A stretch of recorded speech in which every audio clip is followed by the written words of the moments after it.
ಆನೆ ಹಾವಳಿಯಿಂದ ನೂರಾರು ಜನ ಸತ್ತೋಗ್ತಾ ಇರ್ತಕ್ಕಂಥ ನಾವು ಕಣ್ಣಾರ ನೋಡ್ತಾ ಇದೀವಿ.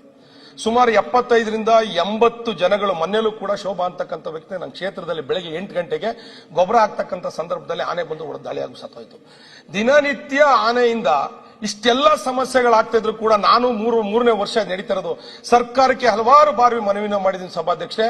ದಯವಿಟ್ಟು ಈ ಏನು ಆನೆ ಮತ್ತೆ ಮಾನವ ಸಂಘರ್ಷ ಇದೆ ಈ ಸಂಘರ್ಷಕ್ಕೆ ಒಂದು ಇತಿಶ್ರೀ ಆಡಬೇಕು ಅಂತೇಳಿ ಮಾನ್ಯ ಮುಖ್ಯಮಂತ್ರಿಗಳು ಅರಣ್ಯ ಸಚಿವರ ಕೈಲಿ ನಾನು ಇಷ್ಟೆಲ್ಲ ಒತ್ತಾಯವನ್ನು ಮಾಡಿದ್ದೀನಿ ಸಭಾಧ್ಯಕ್ಷೆ.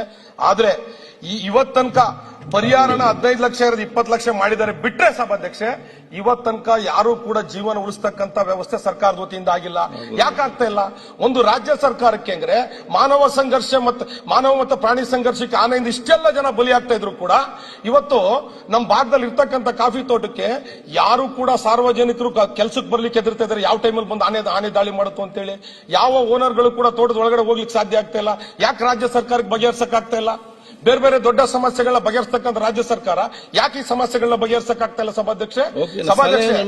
ಏನ್ ಮಾಡ್ಬೇಕು ಸರ್ಕಾರ? ಅದಕ್ಕೆ ಆನೆಧಾಮ ಮಾಡಿ ಒಟ್ಟಲ್ಲಿ ಆನೆ ಮತ್ತೆ ಮಾನವ ಸಂಘರ್ಷಕ್ಕೆ ಏನ್ ಮಾಡ್ಬೇಕು ಯೋಚನೆ ಮಾಡಿ ಜನಗಳನ್ನ ಅಲ್ಲ ಒಂದ್ ನಿಮಿಷ ಯೋಚನೆ ಮಾಡಿ ಏನ್ ಮಾಡ್ಬೋದು ಅಂತ ಸರ್ಕಾರ ಯೋಚನೆ ಮಾಡಬೇಕು.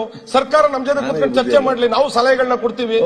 ಈ ನಿಟ್ಟಲ್ಲಿ ನಾನು ಹೇಳ್ತಕ್ಕಂಥದ್ದು ಮಾನವ ಮತ್ತೆ ಆನೆ ಸಂಘರ್ಷಕ್ಕೆ ಕೊನೆ ಆಡಬೇಕು. ನಮ್ಮ ಭಾಗದಲ್ಲಿ 70 ಜನ ಸತ್ತೋಗ್ತಕ್ಕಂಥದ್ದಾಗಿದೆ. ಮುಂದೆ ಈ ರೀತಿ ಆಗ್ಬಾರ್ದು. ಸರ್ಕಾರ ಇದಕ್ಕೆ ಜವಾಬ್ದಾರಿ ತಗೋಬೇಕು ಅಂತ ಹೇಳಿ ಈ ಮೂಲಕ ಒತ್ತಾಯ ಮಾಡ್ತೀನಿ ಸಭಾಧ್ಯಕ್ಷ.